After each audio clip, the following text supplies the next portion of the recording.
Welcome back to another season of Bee's Blanket, and thank you so much for joining us on season 2. We are back and better than ever. And I am here with two very special guests because we are doing a special episode today. This episode is going to be about the joys of motherhood. Or maybe they're not joys. I don't know. We'll find out in just a moment. So today I do have here my very own mother, Brittany Chisholm. Hello. And then I got my TT, Griselda. Hello, darling. Hello. And I'm so happy to have them here today to join in with the shenanigans, the foolishness, and we're just going to get into it. Because a thing that I feel like has been more prevalent kind of as I'm getting older and getting to the age of motherhood being a possibility, I'm seeing that it's more so become a choice as opposed to a mainstream path perhaps, or even it's an option as opposed to something that's being pushed. And people are even having the choice now to do it without a partner or do it without anybody else, and they're doing that on purpose. So it's like, okay, so I guess where I just wanted to kind of get started, if either of you want to go first, just introduce yourself, where you're from, and let me know if motherhood was an expectation in your culture growing up, or if it was something that you feel like you chose all on your own. So my name is Bernia Chisholm, Bee's mom, and my family's from Haiti. So I'm guessing everyone at some point, you expect to go to school, do well, get married, and have kids. And, with any other culture, at some point they start asking you, hey, when are the kids coming? Or when are you going to have the kids? So being that I grew up without my mom, it was always my dream or my desire to be able to start a family and actually be there and watch my kids grow up and be able to experience what it's like to have a real family. My mom didn't have a choice. She did the best she could, but I've always craved time with my mom, or just seeing and being with my mom. So in the back of my mind, it was always where I wanted a family and be able to be there and watch my kids grow up and experience a real family. And especially after the Cosby Show came out, I think a lot of people at that point started seeing themselves with the Cosby family, where you want the husband, the mom, the kids, and everyone doing well. Yep. Right. That excellence. What you think, Aunt Gris? How you feel about? Hi, so my name is Griselda Marmolejos. I was born in the Dominican Republic and came to the United States when I was 13 years old. And in my culture, absolutely it's expected for you to have children. They always say, get married, and then soon after you're married, they're asking, so when are the kids coming? When are the kids coming? And it's also viewed as a way like, okay, when you get older, when you age, you need somebody to take care of you, and that's going to be the responsibility of your children. Now we know in today's society that's not necessarily the case. So some might, others might not, but for me personally, it was more of a desire and a choice. I wanted to be a mom. I wanted to have kids, be in their lives, be involved, see them grow up, make something of their lives, as they're growing up. And so it definitely was a dream, and a dream come true when I had my kids. And I would say that I know that things are changing now, but it is still a point where we want to be able to do for our parents, and we want to be able to do those things. But as capitalism kind of grows and shifts and changes into its own kind of self-driven machine, it almost seems like it's getting further and further away, which is why I think that it's more so a choice. If you really got it like that, then okay, then you're the one that should be having the kids. But then it's okay, a lot of the times in my generation, we're having kids and we might not be married or have a partner or have that kind of support or that system behind us where people are well, where are the kids? Because we want the kids. We're ready for the kids. It's more so like a, hey, we can, How we can I do still this? taking care of y'all pretty much. I'm still here. You know, Right. I'm still here at home. So it's like, if I was to come home with a kid, you know, how would that look like? And as I'm Right. getting to that age. And so it's definitely makes something sense. that I think about. But I wouldn't say that I don't want that for myself in the future one day. It's definitely something that I would hope for me. Which I think kind of leads me into my next question, because you did mention as well your desire kind of came from almost like seeing how your mother is and how that is. But what was your dynamic like with your mother growing up, and how do you feel like that dynamic reflects in how you parent now? So, as I mentioned, my mom left Haiti when I was 3, and the first time I got to see her again was at the age of 13. Wow. So, 10 years? 10 years. I don't even think that I knew that, or like thought about the magnitude of that gap. That's a long time. So, a lot of it, at first, it's like I was too young to know Yeah. any different, and I was around relatives and whatnot. But once I started getting to the age where, like, I think I started feeling it around 12, 13. And I would sit there. I was in Catholic school at the time, and I would sit there looking out the window and just picturing my car rolling in and my mom get out, and then I'm reunited with my mom. And then, of course, my grades started plummeting, guys. It started going down because it started taking a toll on me, and I think that's when everyone started pressing my mom, like, okay, start thinking about what it's gonna look like to get your kids here. And so she wanted to wait for us when it was time to get to high school, and that's when when it was like the year to start high school, that's when I moved to New York. That's a major cultural shift. And it was Especially high culture shock was more like it, because I went from being in all girls school, completely protected from everything, Different language that we had to learn.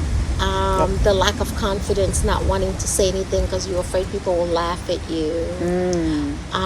And then you also have all the different stigma that people carry around with, what it must be like, and since The you are xenophobia. not right, or go home not feeling welcome at times. So it was definitely a culture shock. And I think the feeling like I have to protect my kids, that part, I think it was every decision my mom made, I think it was toward protecting us and providing for us. So I always, even though she was not there physically, but hearing it in her voice, the desire to make sure that she provides. So that, I think that carries over. I feel protected by you. So I would definitely speak from firsthand and say that that's true, or that I can relate to that. That's intense. Especially like with New York, child, forget about it. That's thick skin. Yep. Yeah, thick skin develops, and I would say that there have definitely been times where I would feel like, not necessarily that you were going hard on me, but just that there's like an expectation to maintain that excellence, because there has been a journey and a fight to get towards it. So I can definitely understand that, and I can appreciate it, and I'm thankful for the sacrifices that you guys made in order to make all of this possible. So thank you for that. Mamas. Love you. So special. Yes. What don't you think, TT? Let me come over on this side. Um, Do you need me to repeat the question?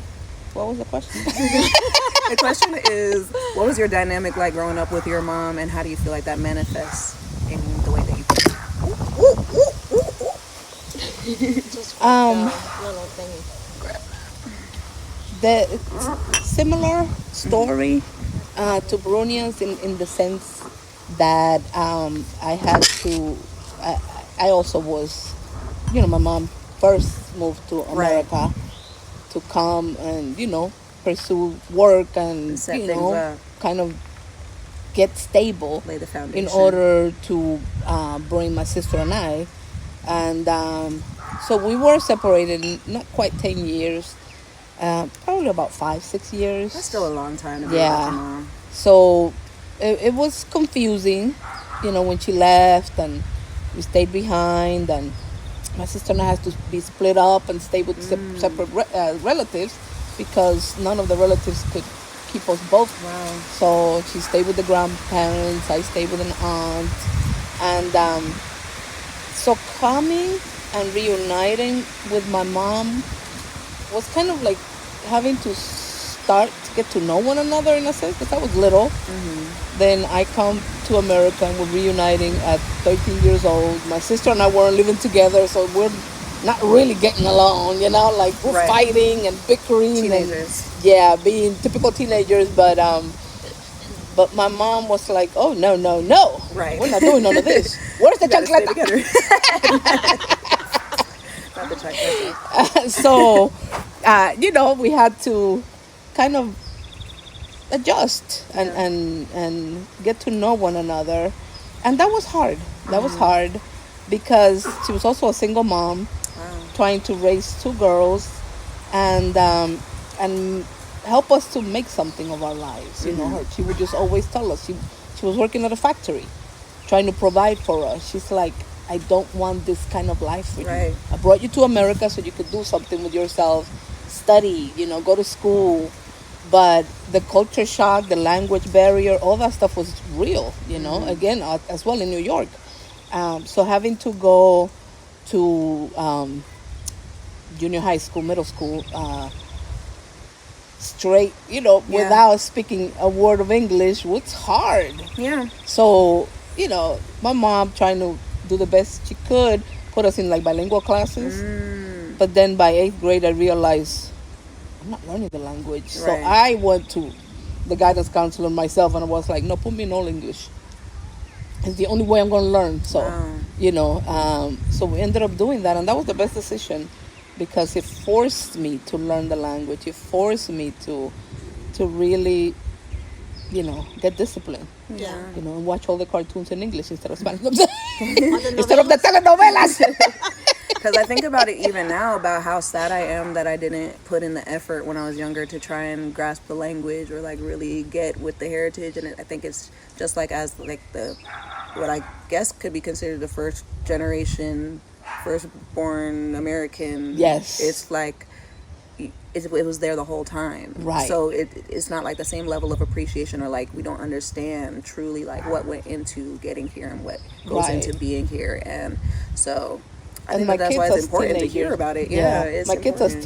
teenagers, I try to instill learn the language. Yeah. Watch all the shows in Spanish They'll so you can appreciate learn it later on. Because now I'm over here struggling trying to pick up Right. on, So on Creole. they're It's like, 'cause I starting didn't to do it. understand more because now they're taking Spanish in school and they're like, we should have listened to you more Literally. and not stopped, speaking Spanish Yeah. like you were doing. So, yeah, and I always tell them, listen, when you're bilingual, you're worth two people when Okay. it comes to Right. a job. Right. It It's makes you more true. marketable. You're worth two.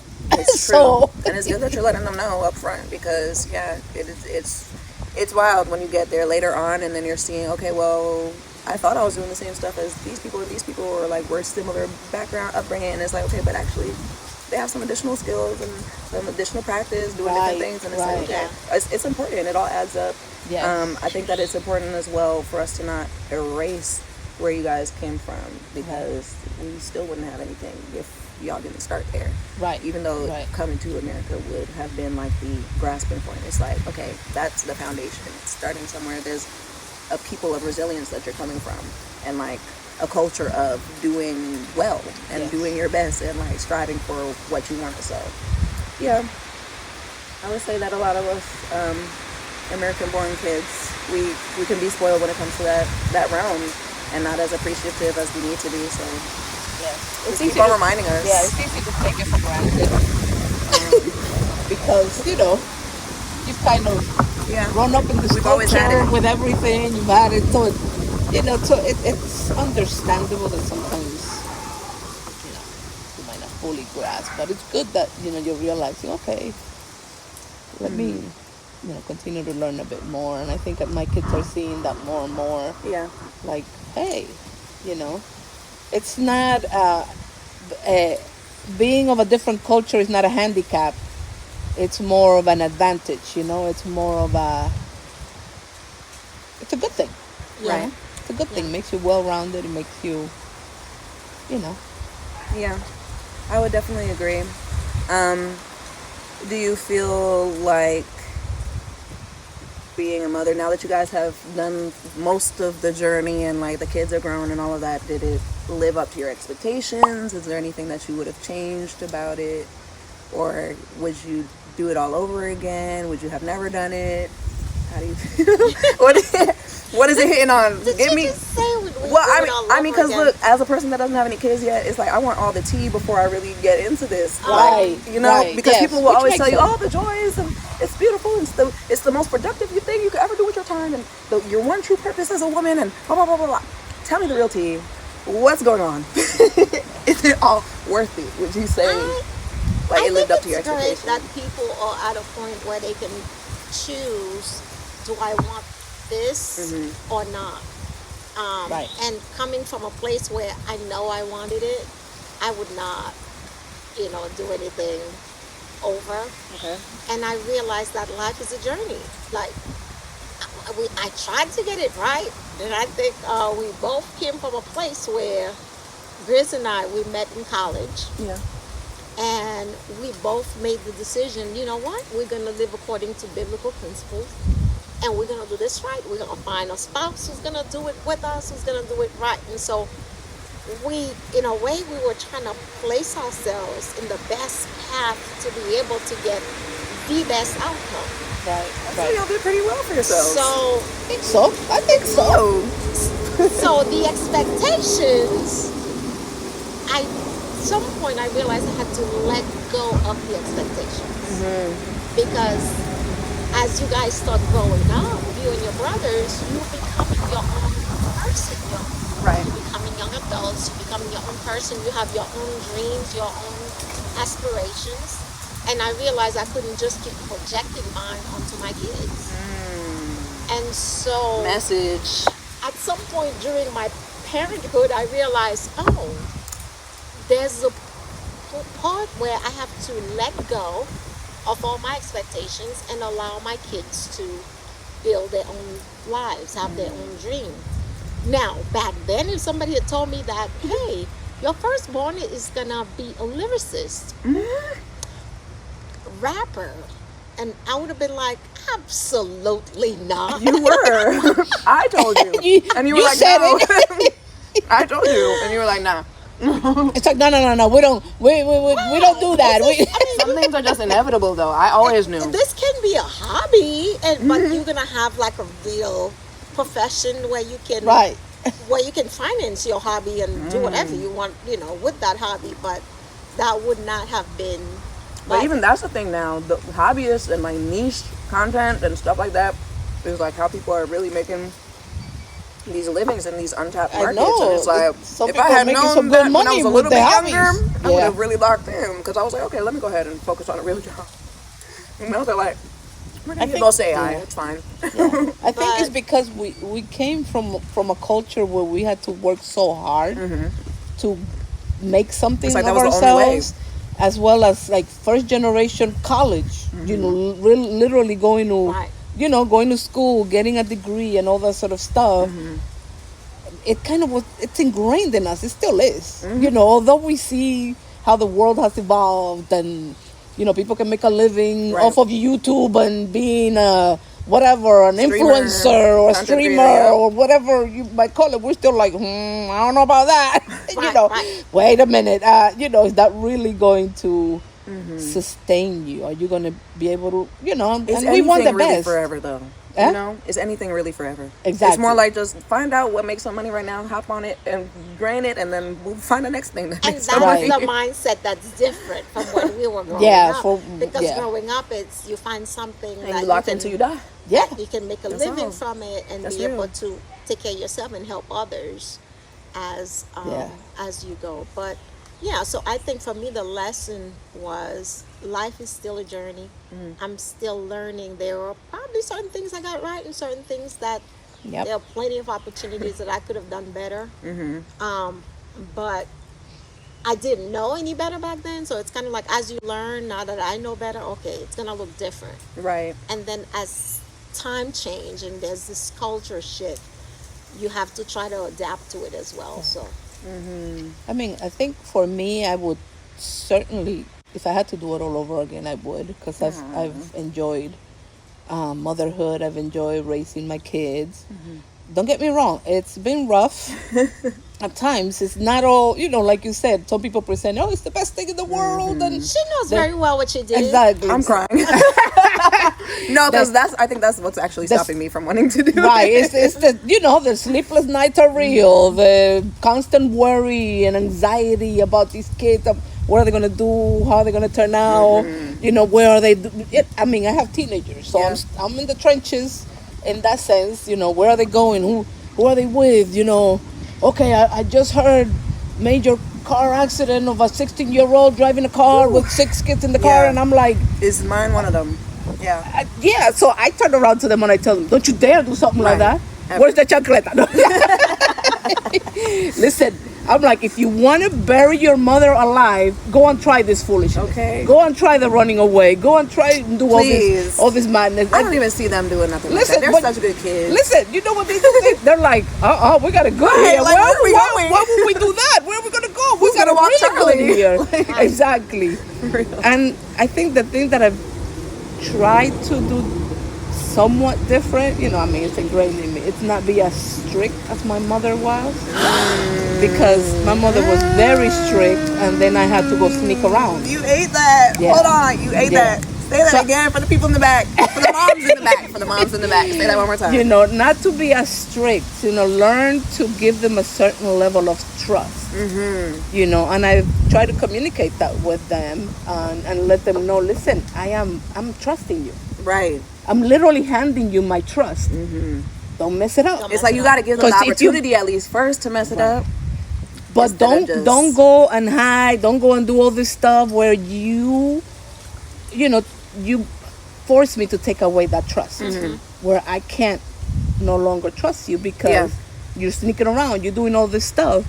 So I've tried to do that different from my mother. Now sometimes, the Dominican in me and it comes out, and I get it. But so when we have conversations, they express that. They're like, no, Mom, I see some parents out there at the school, and they're so strict and whatever. We appreciate that you give us a certain level of freedom and a certain level, and you trust us and stuff like that.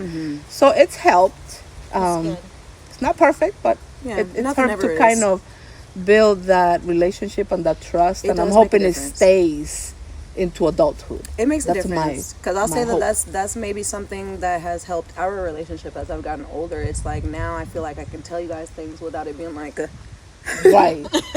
Cringing. it's like it's like, okay, I can tell you the truth without being like, oh, you're not judging me, you're not gonna hit me. Right. You know what I mean? It's like okay, I can actually tell you this and come to you almost with the level of I am really seeking life advice. Like you guys have been here for longer than I have, so it's like you got the wisdom, you got the tips, the tricks. I'm trying to get all of that. Yep. So I think that's that trust. It makes a world of a difference. I'm so happy that that's something that we've been able to develop, and that's a space that because you watched me grow up too, so you know how ridiculous that was. You probably was like, okay, do's and don'ts, and this is what I'm gonna do once I have my own. We learn, and it takes a village. Like Literally. we've gotten so much input, from your parents that went ahead of us. So we're grateful that we're able to have those relationships with other parents, with other moms, where it's like, well, I did this and didn't work out. You kind of figure out what's going to work out for your own family. Right. But listening to the wisdom of others that's gone ahead, it makes a world of a difference. Absolutely. It just And then y'all got at the foundation. Okay, I see y'all. You guys gonna make a way every time. Yep, Absolutely. it does. Period. Well, I do want to thank you guys again for joining me on today's episode, the first episode of season 2 of Bees a Blanket. Did you have any closing remarks for us today before we get out of here? I think this was a beautiful episode. Well, thanks. First of all, thank you for inviting us. Thank you for being here. And- Yes. And Yeah, it's, definitely. Thank you for inviting us. Happy to have you anytime. And I want some nieces and nephews, so yeah, go ahead and Look, it's get it coming. together and have some babies. Look, Dylan and so I can hold Dylan and them. Chloe said in the next 2 years. Well, yeah, but you know, That's probably sooner than me. look. I think it sounds like it.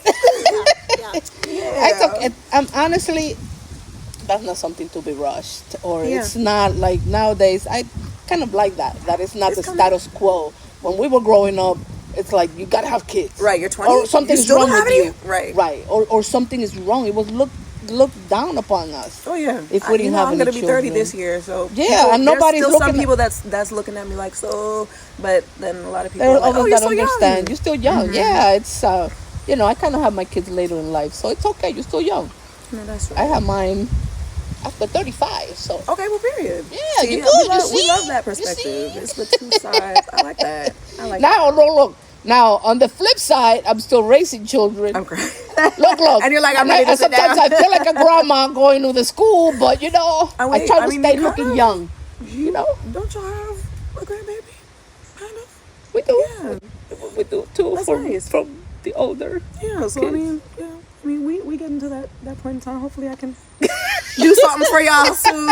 Hopefully, I can do something for y'all soon. You But got everything time, in girl. its You got time. No Don't worry about We it. believe in divine timing. No Yes. pressure. But it has been a Well, fabulous this has been episode. great. Yes. Yeah. Thank And you. if you guys haven't followed already, please make sure that you're following me everywhere, all platforms that B Loves Freedom. That's B with 2 E's. So I'm going to put it right down here in the bottom of the screen so that you can go ahead and hit that subscribe. And you can follow me on Instagram, all that good stuff.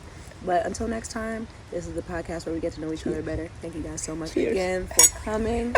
And I'll see you guys on To the next one. motherhood. To motherhood. Happy Mother's Day, and make sure that you are checking on the women in your life. I think it's Women's Health Month as well, so happy Women's Health Month. Mother's Day is next weekend. Make sure that you're loving up on your mothers and the motherly figures in your life. Happy Mother's Day Yes. to Happy all the Mother's moms. Day. I don't got nothing left in here, child. I know. I'll toss y'all with the water. I know. Happy Mother's Day and motherly type figure day.